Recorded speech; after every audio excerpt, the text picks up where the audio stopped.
0813 atau 756-4284. Bursa tenaga kerjanya menjadikan LPKIA bukan sekedar hanya politeknik dan STIMIK biasa. Politeknik dan STIMIK LPKIA, lulusannya mudah bekerja dan berkualitas.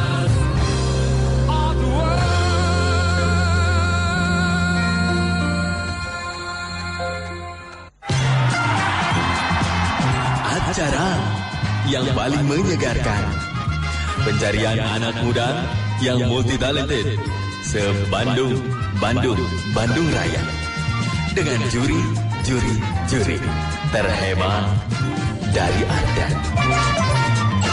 Dan untuk memeriahkan acara kita, sambutlah peserta kita dari Bandung Batak, Saudara Peter.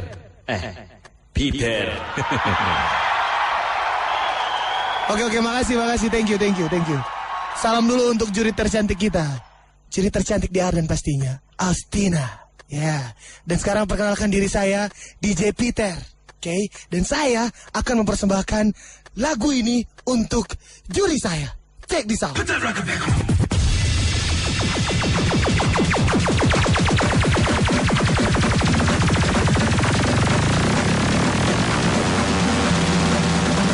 Floor. Stop. Aduh, Mas ya. Gini, saya mah nggak ngerti nukar radio teh. Coba, atau itu namanya apa? Oh ya, DJ-nya ada. Itu nggak sih Pantura version? Sok, itu mah saya hafal dah.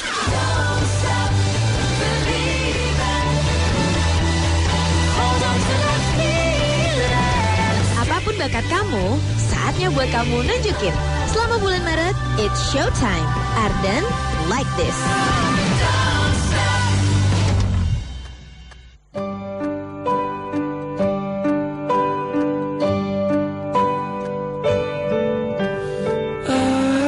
Aku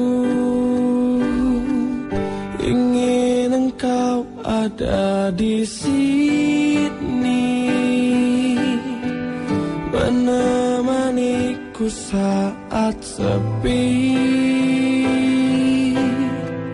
menemaniku saat gundah.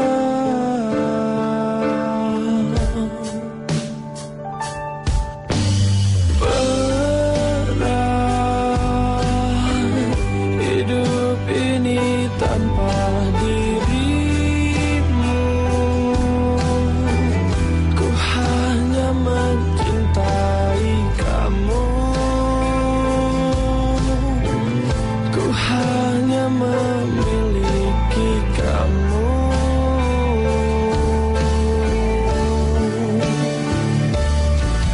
Aku rindu setengah mati kepadamu, sungguh ku ingin kau tahu. Aku rindu setengah mati.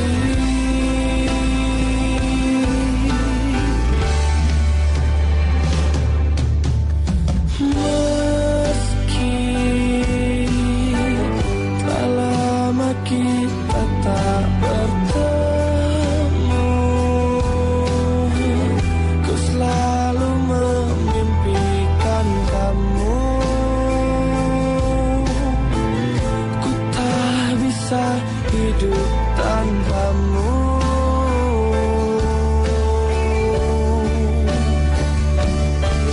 Aku rindu setengah mati kepadamu, sungguh ku ingin kau tahu. Aku rindu setengah mati.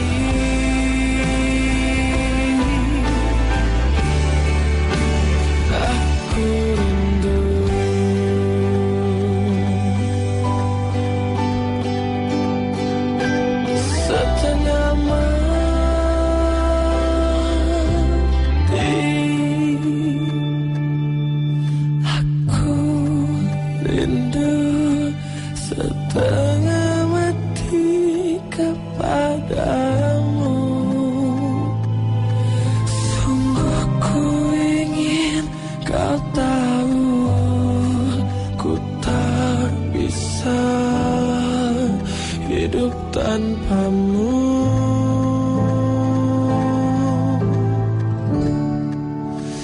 Aku rindu.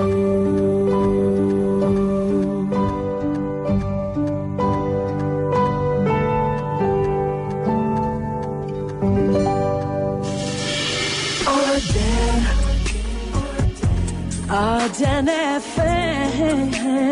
Arden FM 105.9 Bandung.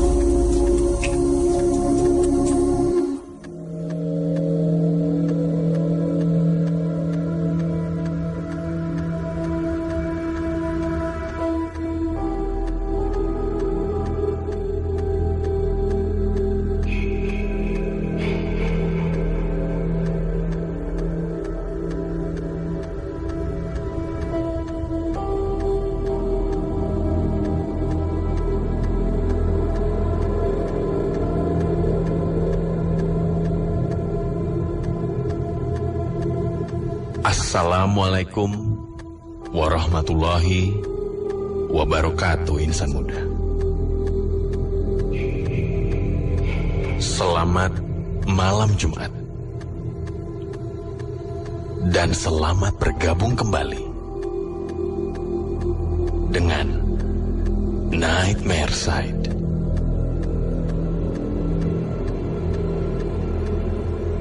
Malam ini insan muda akan kita ajak kembali untuk mendengarkan cerita-cerita seram.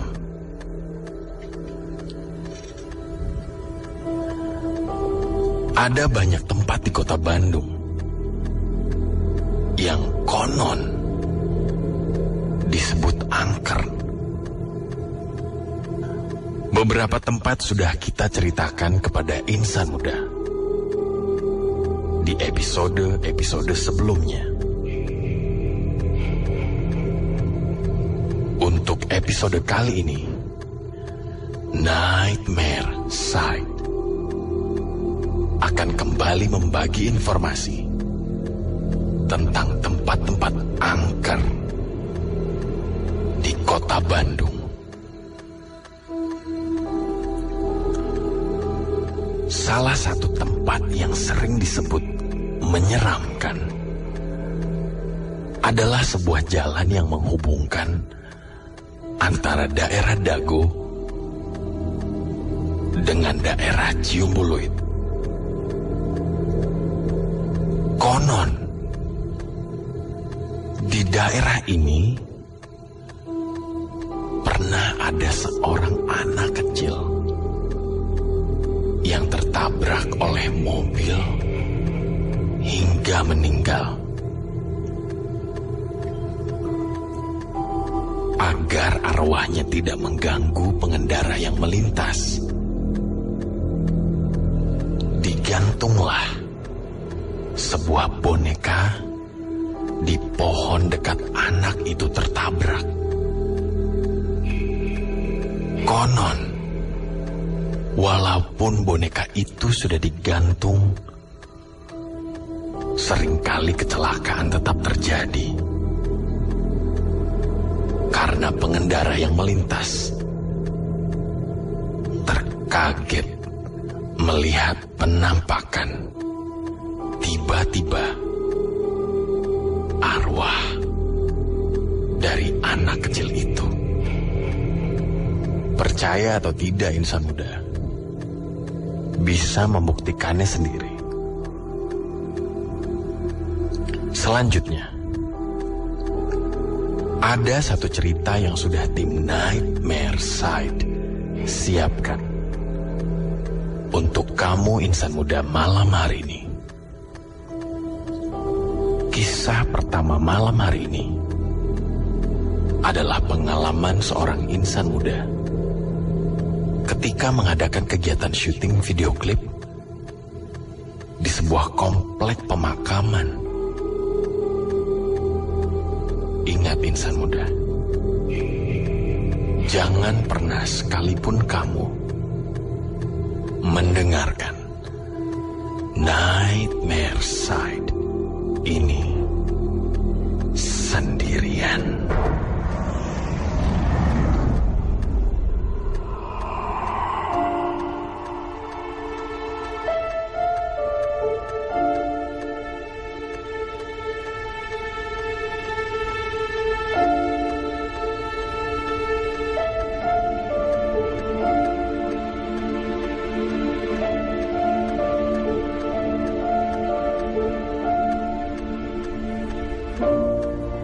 Ayahku pernah berkata, sebagai seorang wanita, aku harus menjadi seorang sarjana hukum.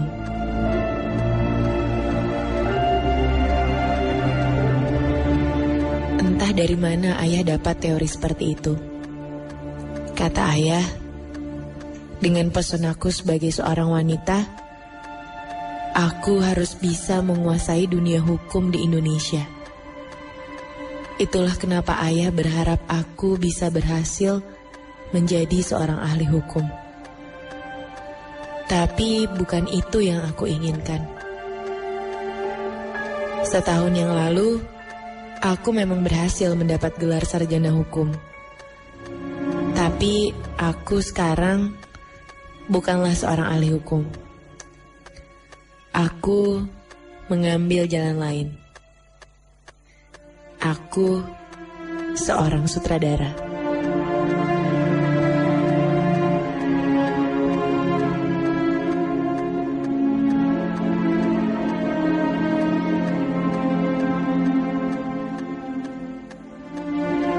Ya, setelah lulus kuliah, aku memilih jalan hidup dengan menekuni dunia sinematografi. Dan akhirnya, sekarang aku telah cukup dikenal sebagai salah satu sutradara wanita terbaik, spesialis video klip. Walaupun secara ekonomi tidak terlalu menjamin seperti seorang pengacara, tapi aku sangat nyaman dengan pekerjaanku sekarang.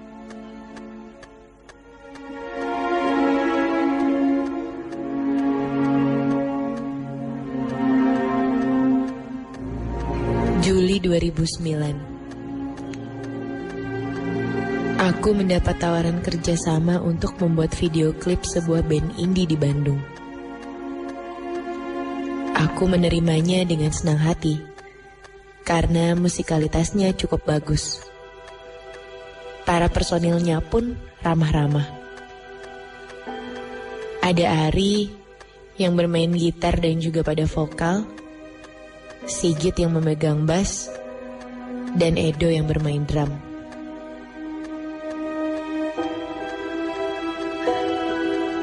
Mereka bertiga sangat cepat beradaptasi dengan tim aku, sehingga penjadwalan dan pematangan konsep pun berjalan lancar.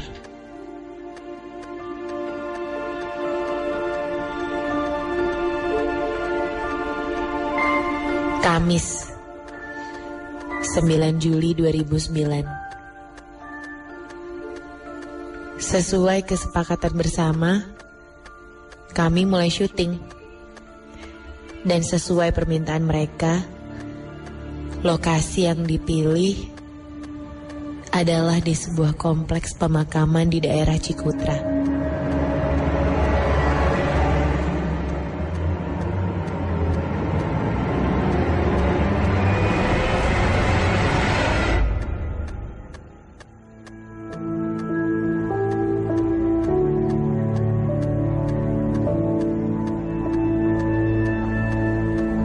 Mereka memilih tempat itu karena mereka menganggap tempat itu sesuai dengan tema lagu mereka, bahwa hidup tidak abadi.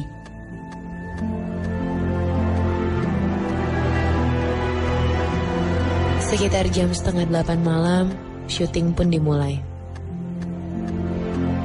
Suasana lumayan sepi. Hanya ada beberapa warga sekitar yang ingin melihat proses syuting. Syuting dimulai dengan mengambil gambar mereka bertiga berjalan menyusuri makam-makam. Jujur saja, ini pertama kalinya aku syuting di kompleks pemakaman. Rasanya cukup aneh. Tapi ya aku anggap aja ini sebagai satu pengalaman baru.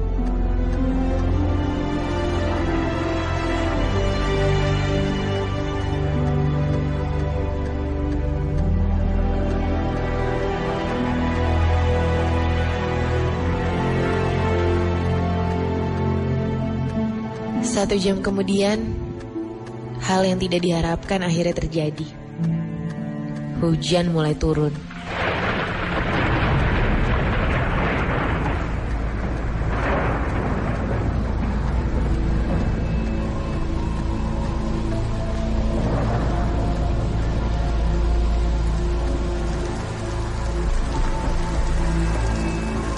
Karena keadaannya tidak mungkin untuk melanjutkan syuting, maka aku mengambil keputusan untuk menghentikan sementara. Ternyata hujan turun sekitar setengah jam saja, hingga akhirnya berhenti total.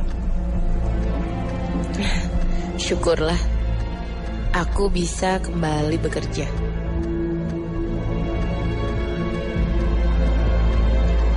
Aku pun segera memanggil semua kru untuk kembali pada posisinya semula. Tidak sampai 5 menit, semua sudah siap di tempatnya masing-masing. Tapi Edo, drummer bandnya kok belum kelihatan. Di mana ya?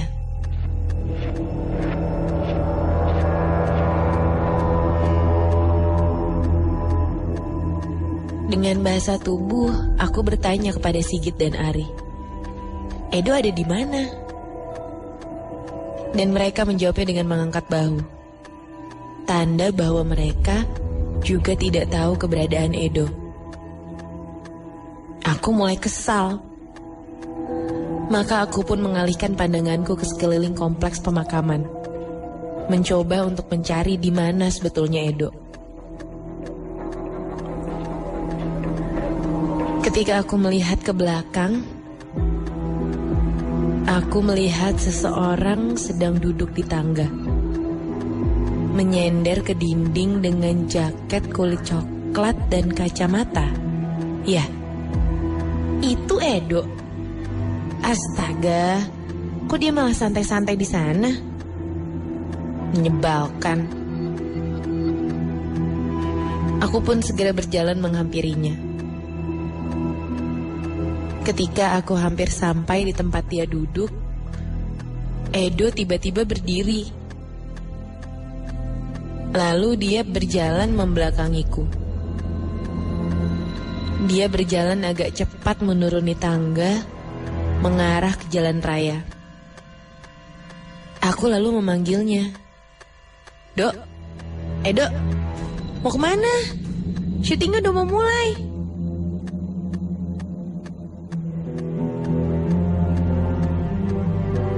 Tapi Edo nampaknya tidak mendengar, karena dia terus saja berjalan menuruni tangga. Dan aku terpaksa mengikuti dia. Ada-ada aja. Sampai akhirnya Edo berhenti tepat di pinggir jalan. Dia lalu membalikkan badannya menghadap ke arahku. Dan aku tetap berjalan mendekati dia. Setengah emosi aku berkata, "Lo mau kemana sih? Tahu kan syutingnya udah mau mulai?" Edo kemudian tersenyum. Tapi senyumnya kok aneh. Senyumnya terkesan jahat. Lalu perlahan dia mengangkat tangan kanannya dan menunjuk ke arahku. Langkahku pun terhenti. Karena jujur saja, aku sedikit takut dengan raut mukanya saat itu. Aku juga tidak mengerti kenapa dia menunjuk ke arahku. Edo terus saja menunjukku sambil terus tersenyum. Dan akhirnya aku mencoba mengatakan sesuatu. Aku memanggil namanya lagi. Dok. Dan tepat saat itu, tiba-tiba dari arah belakangku, dari lokasi syuting, terdengar sesuatu. Terdengar sebuah lagu dimainkan. Kontan aku membalikan badanku untuk melihatnya. Dan dari tempatku berdiri, samar-samar aku bisa melihat band sedang memainkan sebuah lagu. Aku dapat melihat Ari, Sigit, dan Edo. Apa iya itu Edo yang bermain drum? Aku memicingkan mataku untuk kembali melihat lebih jelas. Dia memakai jaket kulit dan kacamata. Edo? Aku kembali membalikan badanku dan ternyata Edo sudah ada di seberang jalan. Tapi dia tetap saja menunjuk ke arahku.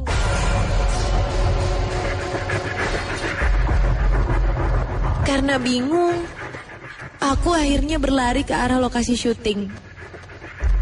Dan saat aku tiba di sana, ternyata anggota bandnya lengkap. Mereka sedang bermain di sana. Ada Ari, Sigit, dan Edo. Spontan aku menghentikan mereka bermain. Dengan terengah-engah, aku bertanya, sedang apa mereka? Lalu mereka menjawab kalau mereka sedang berlatih karena lama menungguku. Aku mengalihkan tatapanku pada Edo. Dan aku bertanya dari mana dia tadi.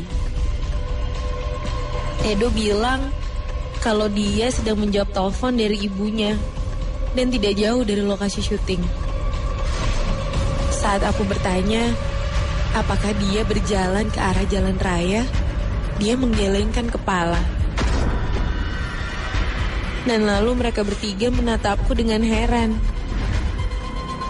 Seketika lututku menjadi sangat lemas dan tidak bisa menahan tubuhku. Aku terjatuh lalu terduduk dengan lunglai. Leherku terasa berat dan kepalaku sakit sekali. Seluruh kru langsung mengerumuniku dan bertanya soal kondisiku. Aku menjawab kalau aku baik-baik saja, mungkin terserang darah rendah. Dan setelah sekitar 5 menit aku menenangkan diri, aku kembali melanjutkan syuting. Walaupun aku menjadi tidak fokus, tapi syuting bisa selesai dengan mulus. Kami semua bersyukur. Setelah evaluasi dan membereskan alat-alat, kami membubarkan diri. Aku mengemudikan mobilku kembali ke rumah. Tapi jauh di pikiranku, aku masih bertanya-tanya, siapa pria yang mirip Edo yang tadi aku ikuti?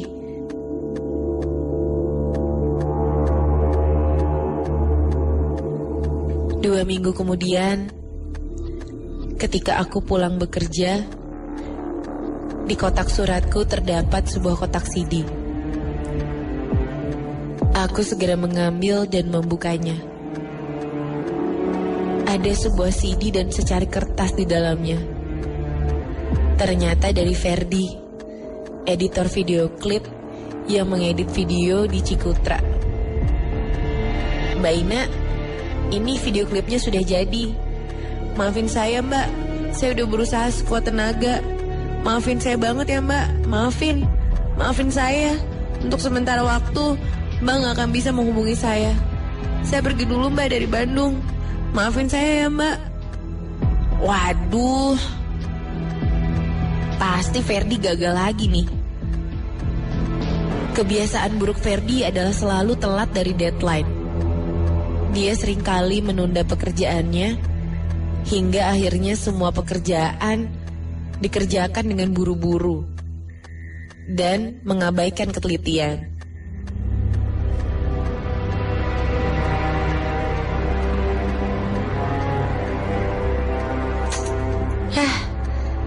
Dengan kesal, aku masuk rumah dan langsung menyalakan laptop untuk melihat hasil editan Ferdi.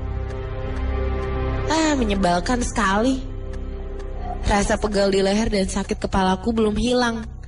Dan sekarang harus ditambah emosi gara-gara Ferdi. Rasanya kepalaku semakin sakit.